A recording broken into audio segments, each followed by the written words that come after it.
Boa noite, queridos. Querido Deus, amado Pai que estás nos céus, obrigado, Senhor, pela semana. Obrigado por todos os dias de sempre, dessa semana também e sempre.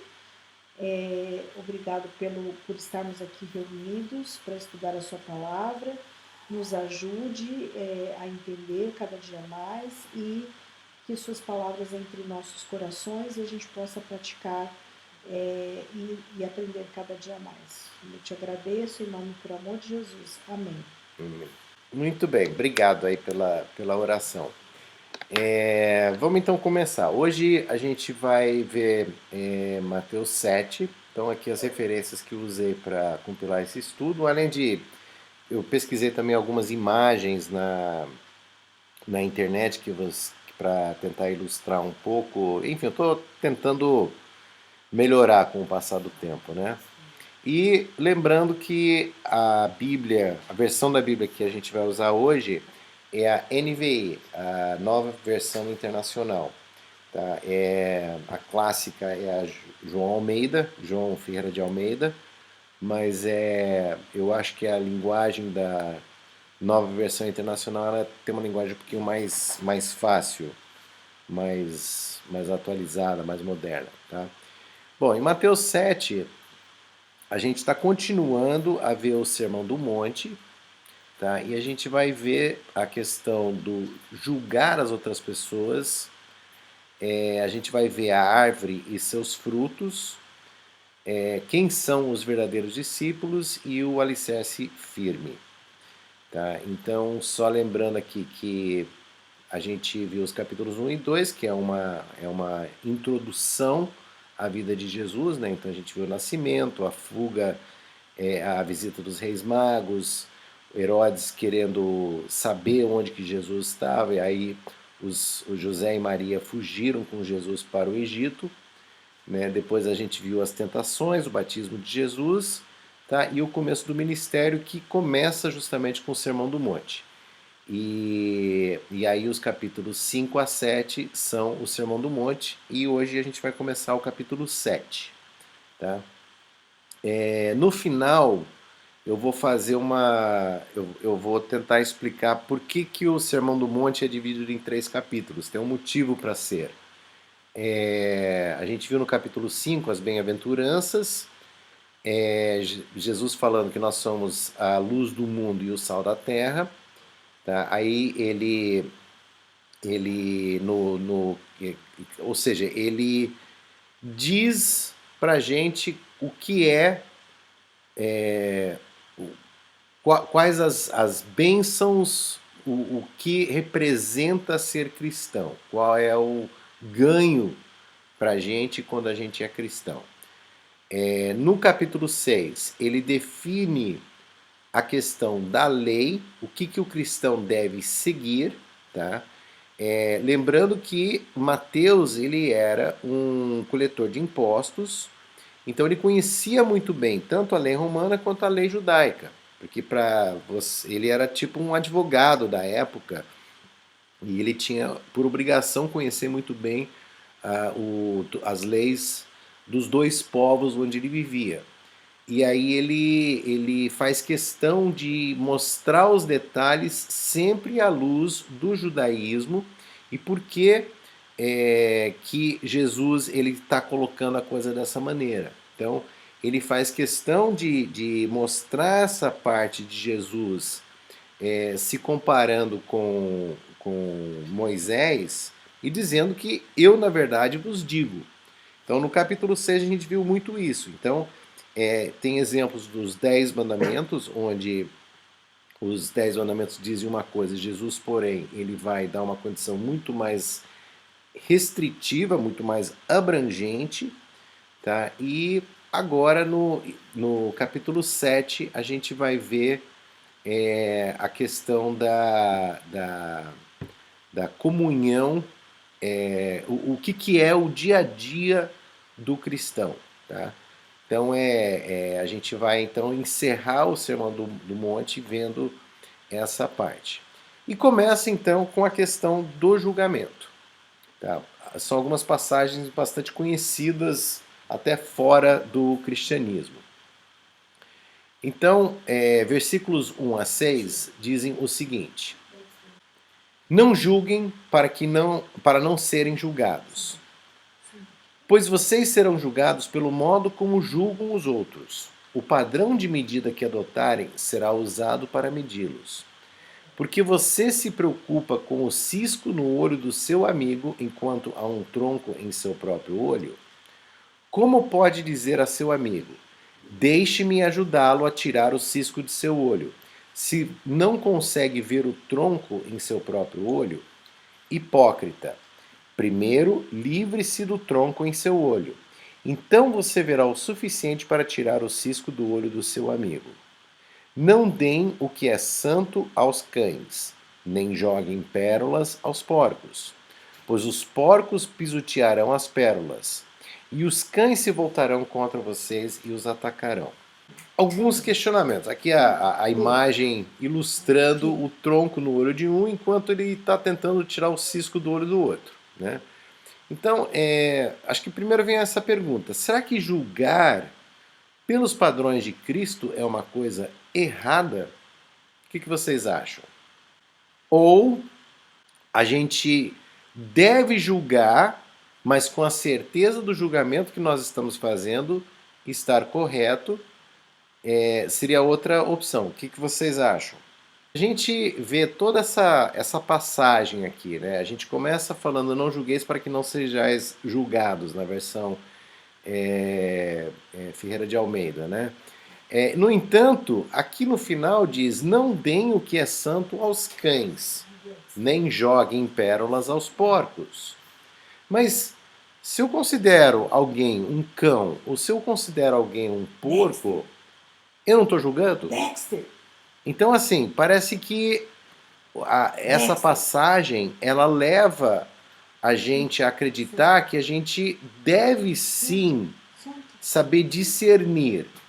E o discernimento, de certa forma, é um julgamento. Como é que eu vou saber se alguém é santo ou não, para poder receber aquilo que é santo? Como é que eu vou saber se uma pessoa é digna de receber pérolas ou não? Tá? Parece que existe aqui um princípio de eu precisar julgar. Tá? Então, se eu julgar, eu tenho que estar muito bem embasado, porque esse julgamento ele vai se refletir em mim também, porque na mesma moeda que eu julgo, eu serei julgado. Então, não está dizendo que eu não posso julgar, mas se eu julgar, eu vou ser julgado na mesma moeda, tá? Mas a gente ainda vai voltar a essa questão, tá? Então, eu acho que um princípio muito importante aqui é que sempre a gente tem que olhar para as outras pessoas tentando ser o mais justo possível. A gente tem que tentar entender a situação da outra pessoa para a gente poder ver aquele cisco que está no olho dele sem que a gente tenha um tronco no nosso, né? Então a gente tem que primeiro fazer uma autoavaliação para depois a gente poder julgar a outra pessoa e ver se de fato a gente está julgando dentro de um contexto correto. E a gente tem que sempre fazer essa autorreflexão, essa autocrítica, essa autoanálise para que a gente possa julgar a outra pessoa dentro do razoável, dentro de um princípio de justiça e de amor, que é o que Jesus está nos ensinando o tempo todo, né? Que a gente deve amar o próximo. Então, dentro desse princípio de amor, é que a gente está empoderado para eventualmente poder julgar, desde que a gente seja coerente no nosso julgamento, né? E aí a passagem ela continua, tá? Falando sobre o julgamento aos outros. Algumas curiosidades que eu encontrei. Cão era a forma do judeu se referir aos gentios na época. Então, quando Jesus, ou quando, melhor, Mateus relata cães, talvez ele esteja fazendo uma alusão justamente à forma que os judeus julgavam os gentios. Tá? Então, ele está dizendo, bom, é uma coisa santa. Então, para o judeu, uma coisa santa você não vai entregar para os cães, os gentios. Mas será que era isso que Jesus estava falando? Por que Jesus fez questão de usar essa analogia de cão, que era uma forma pejorativa dos judeus se referirem aos gentios? E aí, na moeda contrária, os gentios se referiram aos judeus como porcos. Então, Jesus ele faz uma analogia com animais que vai nos dois sentidos. Então, o judeu considera o gentio um cão e o gentio considera o judeu um porco. E aí ele fala, olha, você não pode dar o que é santo para os cães, você não pode jogar pérolas aos porcos. Mas aí vem a seguinte pergunta. Para eu saber se a pessoa é um porco ou um cão, eu não estou fazendo um julgamento da pessoa? Então, essa passagem bíblica, assim, muitos comentários que eu li, ela diz o seguinte, não, a gente tem que ter o discernimento para saber para quem a gente vai anunciar o evangelho. Mas será que não é o contrário que Jesus estava querendo dizer?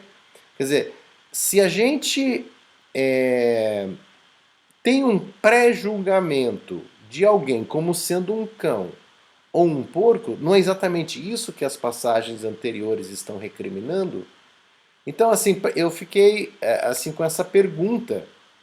Eu acho que Jesus ele queria fazer uma analogia dizendo, olha, se você for considerar outra pessoa um cão, você jamais vai conseguir ser uma luz do mundo. Porque se você é judeu, considera os gentios como cães, como é que você vai disseminar as boas novas do evangelho para essa pessoa? Porque você já julgou ela. Você já tomou uma decisão com relação a quem essa pessoa é. E na forma contrária, se o gentio considera o judeu um porco, então de nada vale a gente estudar a Bíblia, porque afinal de contas a gente já decidiu que aquela pessoa é daquele jeito, né? E Jesus ele está justamente tentando desmistificar essa questão. Todas as pessoas têm seus motivos, a gente pode concordar ou não, tá? Mas Jesus ele fala que a gente deve amar até o nosso inimigo. A gente viu isso antes. Jesus ele disse, olha, amar o amigo é fácil, o difícil é você amar o seu inimigo. Mas aí está uma verdadeira prova de amor, que você realmente ama. Então, quando a gente vê essa passagem, tá, eu acho que pelo menos, eu sempre entendi ela de forma contrária. Não, eu tenho que ter o discernimento para saber para quem que eu vou entregar as pérolas do Evangelho, para quem que eu vou passar aquilo que é sagrado. Mas eu acho que não. Eu acho que Jesus ele quis dizer exatamente o contrário. Todas as pessoas são dignas e merecedoras de receberem as boas novas do Evangelho. Nós é que às vezes julgamos as pessoas antes de sequer as conhecermos. Então, eu acho que é muito importante a gente partir desse princípio.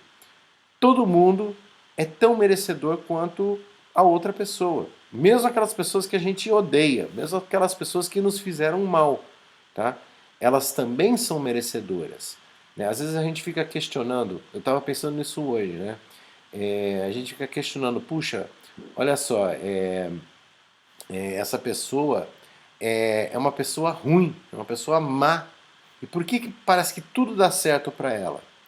Será que Deus não está dando tempo para essa pessoa se convencer de que de fato ela está agindo de forma errada para ele tentar salvar essa pessoa? Tá? Talvez essa pessoa precise de mais tempo do que nós, tá? Que já acreditamos no Evangelho. Tá? Então, a gente não sabe o que se passa com aquela pessoa e nem o que Deus tem planejado para aquela pessoa. Então, a gente tem que realmente ser lento para julgar, tá? E ser rápido para a gente tentar se autoanalisar, né? Eu acho que essa autoanálise, essa autocrítica é a questão central que Jesus tenta passar nessa passagem, né? Aqui é justamente a questão, né? Cães e porcos, será que é censura ou não devemos considerar ou tratar os outros como cães e porcos? Então, vai do nosso julgamento decidir se a pessoa é um cão ou porco. Então, se a gente está decidindo que a pessoa é um cão ou um porco, consequentemente nós já julgamos. E é justamente isso que a passagem está dizendo para a gente não fazer ou pelo menos evitar fazer. E aí, com relação à questão da oração, né? A gente viu no capítulo 6 a oração do Pai Nosso, onde Jesus ensinou a gente a orar. Então, o capítulo 6, Jesus ele está mostrando, olha, tem a lei de Moisés, mas eu, porém, vos digo. E ele derruba vários mandamentos de Moisés e ele coloca um novo mandamento, que, em suma, é basicamente o amor a Deus e o amor ao próximo, né? Aí ele ensina a gente a orar. Então Jesus ele está pegando a gente pela mão para ensinar os primeiros passos desse evangelho que ele veio trazer para nós, né? E agora ele vai ilustrar, ele vai detalhar um pouco melhor isso em Mateus 7. Tá? E aí, com relação à oração, Mateus 7, versículos 7 a 11. Peçam e receberão. Procurem e encontrarão. Batam e a porta lhes será aberta. Pois todos que pedem, recebem. Todos que procuram, encontram. E para todos que batem, a porta é aberta. Respondem: se seu filho lhe pedir pão, você lhe dará uma pedra? Ou se pedir um peixe, você lhe dará uma cobra? Portanto, se vocês, que são maus, sabem dar bons presentes a seus filhos, quanto mais seu Pai, que está no céu, dará bons presentes aos que lhe pedirem. Então, essa passagem eu acho que assim, é uma das mais belas, né? É óbvio, é simples, tá? Basta a gente crer em Cristo e se a gente pedir, a gente recebe. Se a gente procurar, a gente encontra e a porta abre para todos aqueles que baterem. Então, a gente tem que ter essa pureza de coração, buscar a justiça de Deus, ser misericordioso, volta às bem-aventuranças. Tá? E aí, a gente estando com o corpo, alma e espírito voltados a Deus, tudo que a gente pedir, Deus vai prover. Talvez não da forma que a gente pensou, porque Deus ele tem um plano. Deus ele sabe o que nós de fato precisamos. Ah, eu quero um carro novo. Mas será que isso é uma coisa a se pedir para Deus? Ou eu quero saúde, eu quero ter fé, eu quero levar uma vida correta? Se a gente pedir isso, Deus vai conceder. Tá? Então, a gente não deve abusar da bondade de Deus, eu acho. Mas tudo que a gente pedir, Deus vai conceder. De manhã, quando a gente está indo para São José, a gente põe sempre alguma oração, alguma coisa do YouTube. E aí teve a história do centurião que chegou para Jesus e falou: olha, o meu servo está muito mal, basta você dizer a palavra e ele será curado. Então, ele chegou, de fato, acreditando de uma forma indiscutível que Jesus era o Cristo. Ele era o Messias. E essa fé era tão inabalável, apesar de ele ser um romano e provavelmente não ser muito dedicado, mas ele foi lá convicto, com fé, de que Jesus poderia curar o servo dele. E de fato aconteceu. Jesus ele deixou isso claro. A sua fé é tão grande que Eu não vi a sua, uma fé igual. Ele disse que ele não viu fé igual. Então, vai muito desse estado de espírito. Será que quando nós pedimos, de fato acreditamos plenamente no poder de Deus? Será que nós plenamente acreditamos que Cristo, ele move montanhas se aquilo for uma coisa importante? Aquele centurião, ele não estava pedindo, eu quero ganhar todas as batalhas aqui para frente. Não, ele estava preocupado com o próximo dele. E aí, isso se realizou porque está dentro daquele princípio de amar o seu próximo como a ti mesmo. Então, dentro desse princípio, Deus ele vai atender sempre aquilo que nós pedimos, desde que esteja alinhado com os princípios que ele coloca, né? E aí os exemplos que ele mostrou, né? O filho que pede pão, a gente não dá pedra, e se pede um peixe, a gente não vai dar uma cobra. Eu achei tão bonito isso, né? Você pede e recebe, você procura e você encontra, você bate e abre, tá? Sempre que nós agirmos dentro do grande mandamento que Cristo nos deu, baseado no amor, essas três coisas, quando colocadas em oração, elas sempre vão se realizar. Essa é uma certeza que Cristo nos deu nessa passagem. Então, para o cristão, basta a gente pedir, procurar e bater a porta de Cristo para que Deus nos conceda seu maior presente, a salvação e a vida eterna em Cristo. Em Mateus 12, vem a regra de ouro de Cristo, tá? Em todas as coisas, façam aos outros o que vocês desejam que eles lhes façam. Essa é a essência de tudo que ensinam a lei e os profetas. Tá? Então, eu achei muito legal isso, porque aqui Mateus ele diz, olha, se a gente pudesse sintetizar toda a lei de Moisés, que são os 5 primeiros livros da Bíblia, todos os profetas, que abrangem aí boa parte do restante do Velho Testamento, tá? O que eles sempre procuravam ensinar? A gente precisa saber que lá em Deuteronômio, capítulo não sei quanto, versículo tal, diz que a gente tem que ter tantos animais para isso e fazer aquilo e fazer o sacrifício assim, assado, tal, tal, tal, tal, tal. E tem centenas de leis além dos 10 mandamentos. Aqui, Mateus ele coloca o que Jesus ensinou, que se a gente tratar todos ao nosso redor como a gente quisesse ser tratado, acabou. Essa é a essência do Evangelho.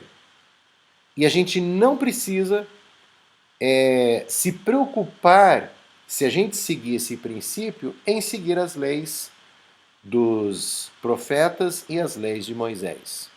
Basta a gente sempre focar no amor e aí todas as leis certamente serão cumpridas.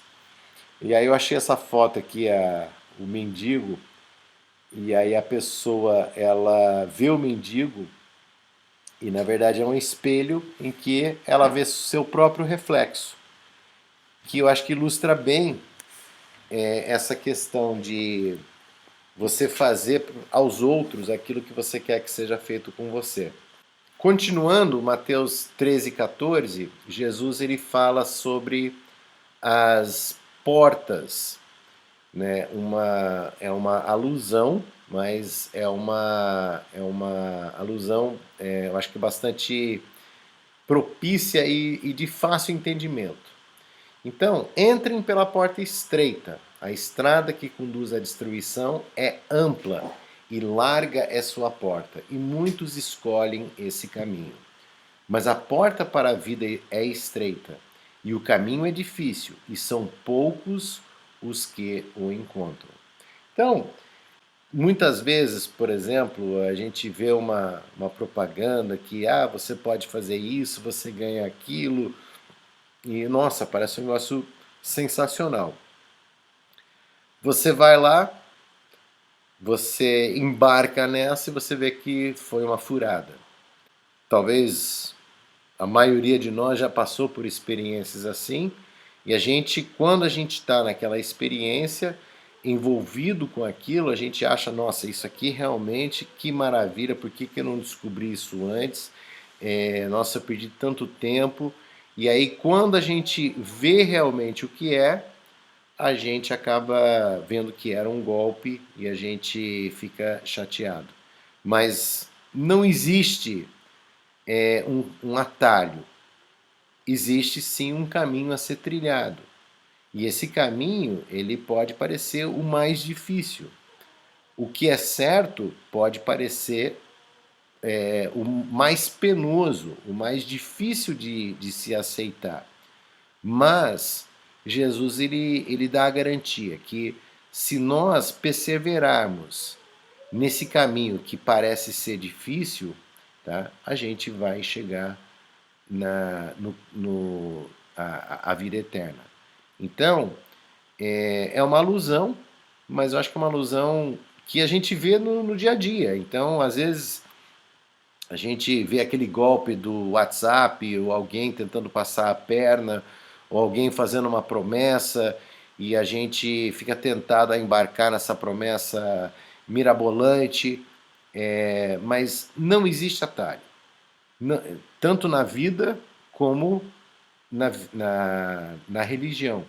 Tá? A gente tem os passos certos a serem trilhados, que são todos os ensinamentos que a gente viu em Mateus 5, em Mateus 6 e agora também em Mateus 7.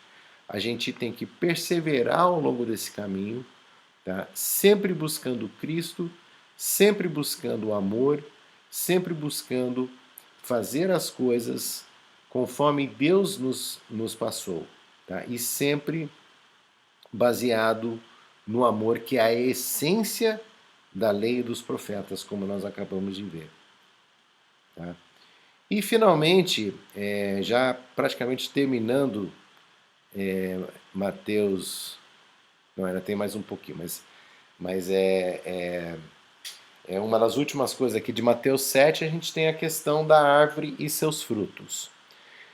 Tomem cuidado com falsos profetas, que vêm disfarçados de ovelhas, mas que na verdade são lobos esfomeados. Vocês os identificarão por seus frutos. É possível colher uvas de espinheiros ou figos de ervas daninhas? Da mesma forma, a árvore boa produz frutos bons, e a árvore ruim produz frutos ruins. A árvore boa não pode produzir frutos ruins, e a árvore ruim não pode produzir frutos bons. Toda árvore que não produz frutos bons é cortada e lançada ao fogo. Portanto, é possível identificar as pessoas por seus frutos. Tá? Eu acho que na medida em que o tempo passa, a gente vai percebendo que tem assim muita gente fala de Deus, muita gente fala que isso aqui que é o certo, aquilo lá que é o certo, tem que fazer assim, tem que fazer assado. E Jesus ele está dando um parâmetro aqui, eu acho que muito prático, não só em questões religiosas, mas em qualquer decisão que a gente tomar na vida, ou qualquer coisa que a gente quer aceitar ou não na vida, né?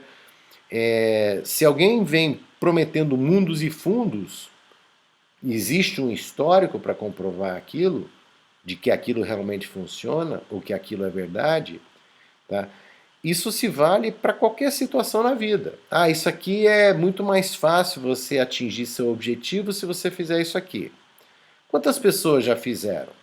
Será que as pessoas que experimentaram foram bem-sucedidas? Eu posso entrar em contato com essas pessoas e perguntá-las se de fato elas obtiveram sucesso dentro daquele esquema ou não, né? Se a gente faz isso para as nossas coisas do dia a dia, a gente não deveria também usar um parâmetro similar para julgar se esse pastor ou a pessoa que disse tal coisa, ou esse programa de YouTube que fala sobre religião, tá? É, se é de fato baseado no Evangelho de Deus pelos frutos que essa pessoa traz.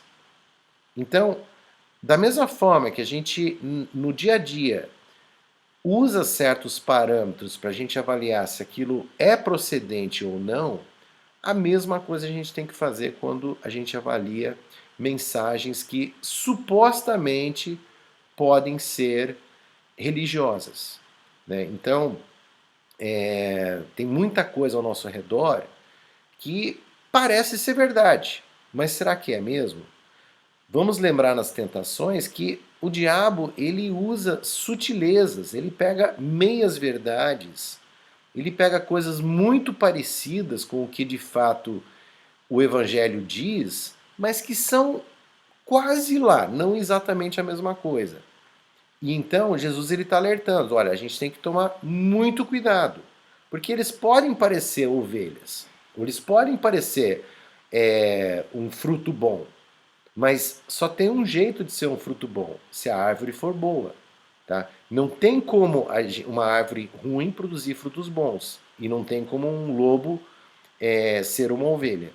Então a gente tem que sempre estar atento aos detalhes, a gente tem que sempre estudar, tem que sempre avaliar e sempre ter certeza que aquilo que as pessoas estão nos transmitindo é de fato o evangelho que Cristo nos passou.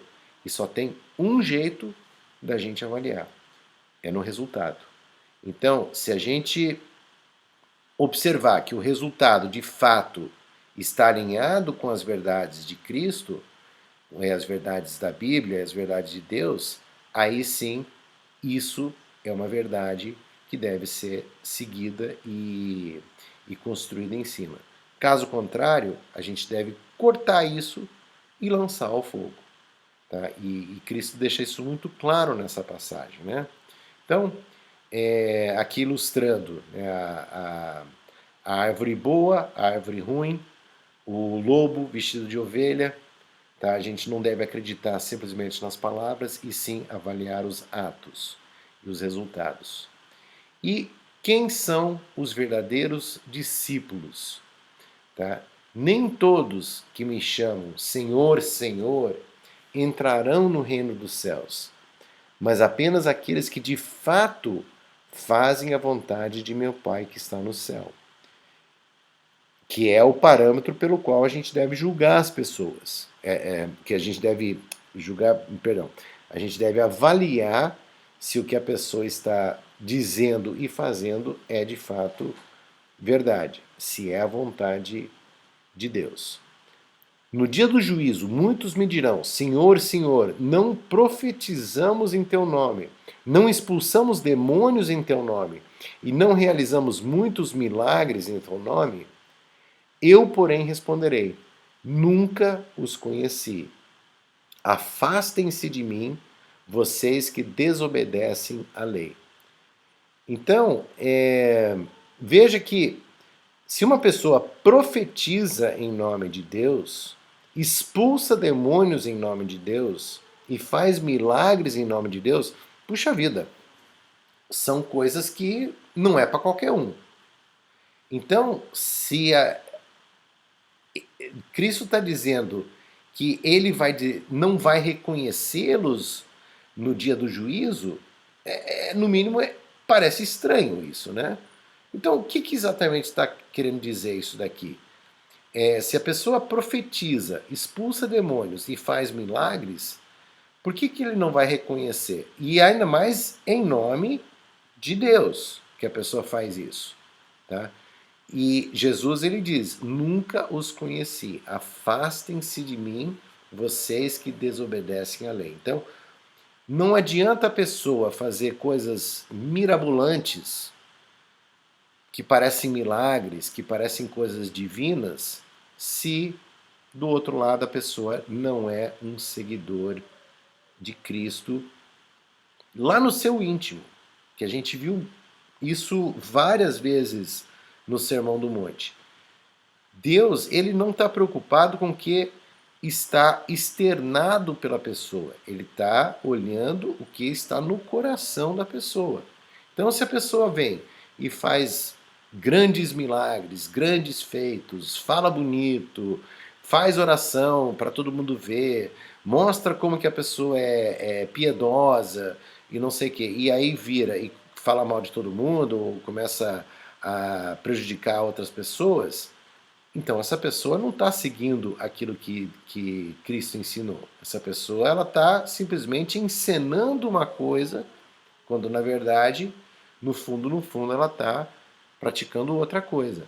Então é isso que Cristo quer dizer aqui com essa passagem, que a gente tem que ser coerente, tá?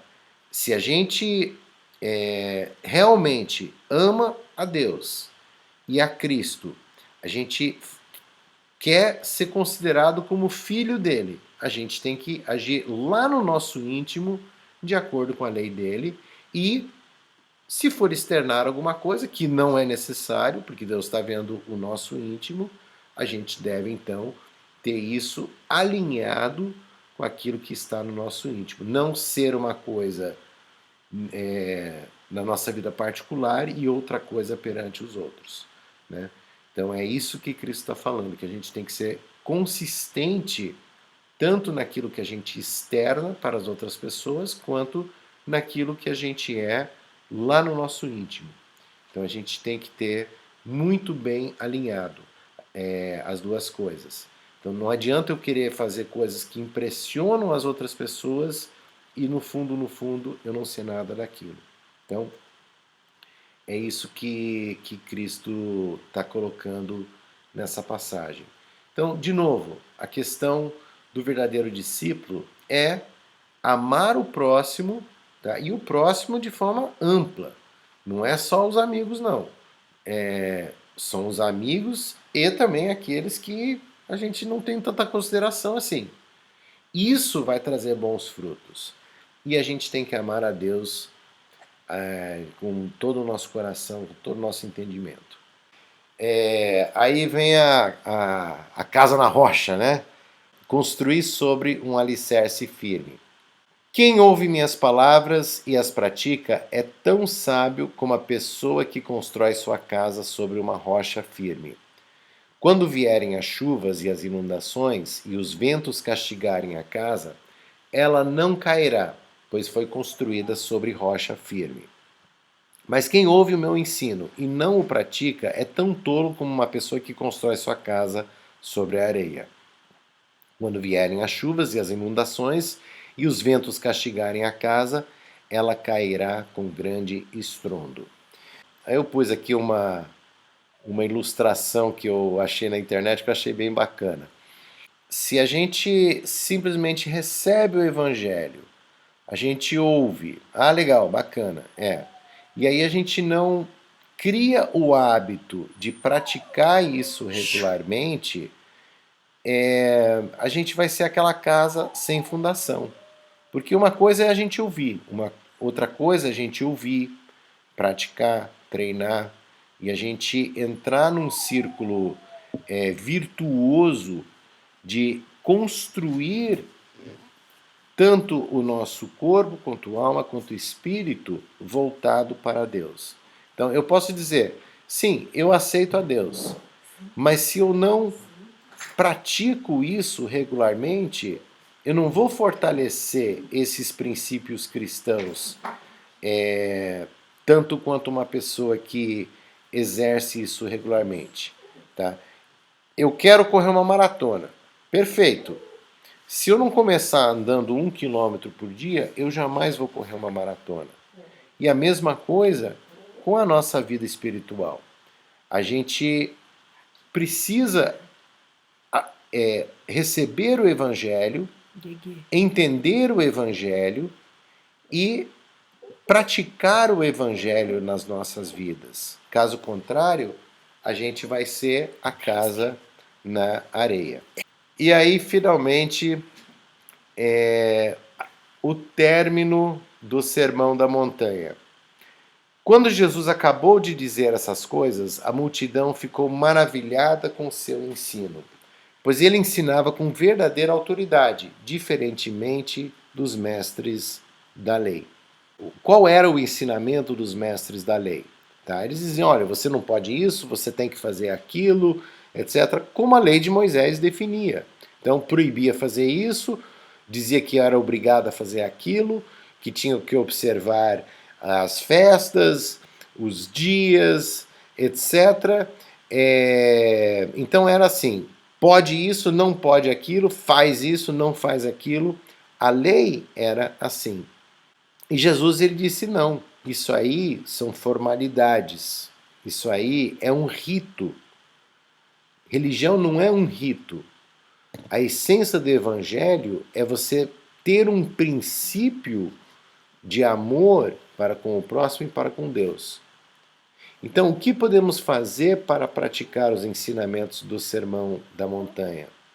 E como podemos ouvir e praticar o grande mandamento de Jesus? Né? São pontos que eu espero que a gente possa ter captado desses ensinamentos, né? Que afinal Jesus ele redefine todo o Velho Testamento apenas nesse Sermão da Montanha e claro, em outras passagens também, mas ele diz, olha, eu sou maior do que eles, porque em verdade vos digo tal coisa, e ele substitui os ensinamentos de Moisés e dos profetas o tempo todo durante o Sermão na Montanha. Então, a gente tem que realmente buscar seguir esse mandamento de Jesus, que é a prática do amor. E isso vai, com certeza, substituir tudo que Moisés nos deu no Velho Testamento. Então, se eu amo, eu vou matar? Não. Se eu amo, eu vou mentir? Não. Se eu amo, eu vou ter vários deuses? Não. Se eu amo, eu vou desonrar outras pessoas? Não. Eu vou cobiçar outras coisas? Não. Porque eu vou estar sempre colocando o próximo em igual estado de importância como eu. Então, esse foi o grande mandamento que Cristo nos deu, e como ele falava isso de uma forma bastante prática e pragmática, né, as pessoas elas ficavam encantadas. Ah, então eu não, quer dizer, eu não preciso me ater a formalidades. Religião não é formalidade. Religião é um princípio, é isso? Exatamente. E Cristo ele derrubou por completo essa cortina de fumaça dos ritos, das formalidades, etc., mostrando que se nós tivermos amor, tudo está sendo feito da forma correta perante Deus. Né? Então, só recapitulando, a estrutura do Sermão do Monte. Tá? Nós vimos Mateus 5, as expectativas quanto ao cristão. Então, o que se espera do cristão na forma das bem-aventuranças? O cristão ele deve seguir o ensino de Jesus. E aí nós temos as bem-aventuranças que explicam quais as recompensas de ser cristão, o que Deus espera da gente, que nós sejamos o sal da terra e a luz do mundo, e aí a lei que nós devemos seguir, que é a lei de Jesus. Jesus, ele cumpriu a lei, ou seja, ele disse, olha, tudo que está no Velho Testamento agora está cumprido, está concluído, e agora passa a valer o meu mandamento, que é o amor, tá? E se eu seguir o amor, toda a lei de Moisés e dos profetas é seguida. Mateus 6, as ações do cristão. Então a gente tem que ajudar o próximo, como que a gente deve orar, como que a gente deve jejuar, os tesouros, o que a gente deve juntar de tesouro, as preocupações. E aí em Mateus 7 a gente vê o diferencial do cristão versus os demais. Então a gente não deve julgar, a gente deve persistir na oração e a gente deve buscar o caminho do céu e trabalhar no nosso alicerce como cristão. Não basta apenas a gente receber a palavra de Deus, a gente tem que trabalhar nesse alicerce para fortalecê-lo. Igual o atleta, tá, que não vai se tornar um grande vencedor treinando só esporadicamente uma vez por mês ou uma vez a cada 15 dias, etc. Não, ele vai ter que treinar todo dia, ele vai ter que exercitar para se fortalecer e se preparar para a grande corrida ou para a prova final, né? E aí a gente viu a questão do corpo, da alma, do espírito. Então o corpo é a nossa matéria, né? O corpo que a gente sente dor quando corta ou bate um martelo no dedo, esse é o nosso corpo. A alma, que é a nossa mente, as nossas emoções, a nossa vontade. Então eu sou de um jeito, a Dirlene é de outro, a Isabela de outro, então nós temos almas distintas. E o nosso espírito, que é a nossa consciência, a nossa comunhão, a nossa ligação com Deus, e que é aquilo que nos diferencia de todos os demais seres vivos. Porque nós temos espírito, que é então essa porta que fica aberta para a gente se comunicar diretamente com Deus. As bem-aventuranças, nós vimos que começa com uma recompensa pequena aos olhos de Deus se a gente for somente pobre de espírito. E na medida em que, ou seja, a gente começa apenas com a conexão do espírito.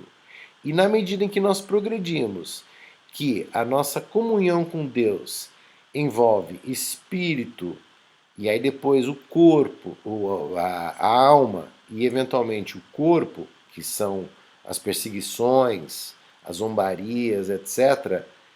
Quanto mais isso envolver da nossa parte, maior a nossa recompensa, porque Deus está reconhecendo, tá, que nós realmente estamos nos envolvendo 100% de corpo, alma e espírito, buscando a vontade dele, né?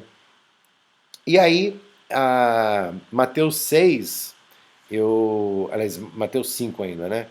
Eu peguei alguns dos mandamentos do Velho Testamento, só para realçar aqui, e achei bem interessante essa analogia, né? Ele pega 2 mandamentos dos 10 mandamentos e Jesus ele redefine.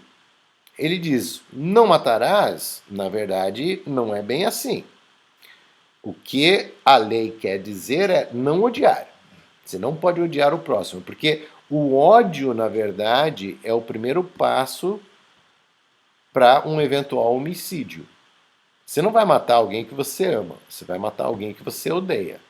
Então, se você cortar esse sentimento ruim assim que ele nasce, você nunca vai matar. E ele nasce como? Na forma de ódio. Então, se você elimina o ódio, você jamais vai deixar a coisa crescer para isso virar um homicídio. Então, Jesus ele vai muito além. Ele vai muito mais a fundo na questão e ele vai, de novo, lá no nosso íntimo. O que a gente está pensando lá no nosso coração? O não adulterar é não desejar outra pessoa, que é muito mais abrangente, e se você deixar de desejar, você jamais vai cometer adultério, né? A questão do divórcio, né? Então, no Velho Testamento, bastava você assinar e dar uma certidão de divórcio, beleza, a vida seguia, podia casar com outra pessoa.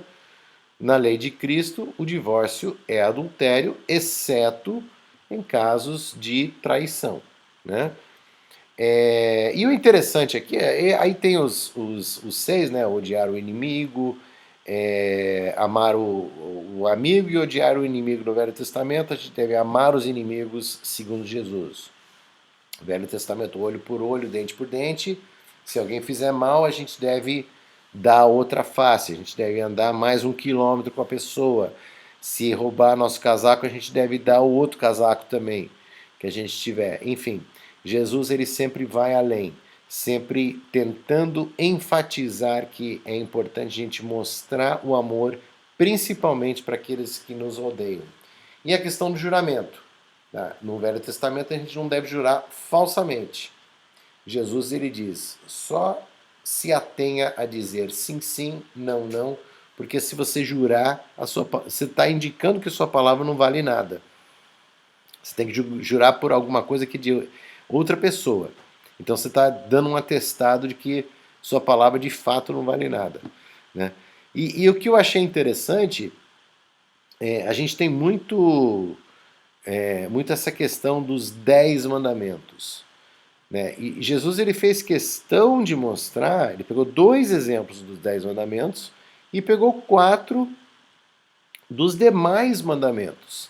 E quando Jesus ele fala da lei e dos profetas, eu acho que isso ilustra que ele não está falando especificamente de 10 mandamentos, e sim de todos os mandamentos, que são, se não me engano, chegam quase a 1000, ou talvez ultrapasse um pouco de 1000, os mandamentos de Moisés. Então Jesus ele faz questão de mostrar, primeiro, que ele conhece muito bem a lei, segundo, que essa lei a qual ele se refere é toda a lei, não apenas aquela que Moisés recebeu no Monte Sinai. É absolutamente tudo. Então, envolve questões menores, maiores, como certidão de divórcio, não matar, olho por olho, não julgar falsamente, etc. Então, ele quer mostrar que tudo isso pode ser substituído por aquele único mandamento, que é amar a Deus e amar ao próximo. E vai além. Quando ele se refere a esses mandamentos, ele sempre diz, está escrito, e logo em seguida ele diz, eu, porém, digo, faça isso. Então, se está escrito e ele diz, eu, porém, digo, é porque ele está substituindo, porque a lei de Jesus está acima da lei de Moisés, dos demais profetas, né? Então, qual lei devemos seguir? Tá, nós temos aqui ilustrado os 10 mandamentos de Moisés e o grande mandamento que Jesus nos deu, que toda a lei se resume em 2 mandamentos: adorar a Deus sobre todas as coisas e amar ao próximo como a ti mesmo. Tá? Se a gente seguir esses 2 mandamentos de Cristo, a gente não precisa se preocupar com os detalhes que constam aqui ou ali naquele versículo, naquele outro versículo, etc. Jesus deixou isso muito claro, que a gente também vai ver mais adiante em Mateus. Então é isso. Eu corri um pouco, não sei se é legal essa versão mais enxuta, digamos assim,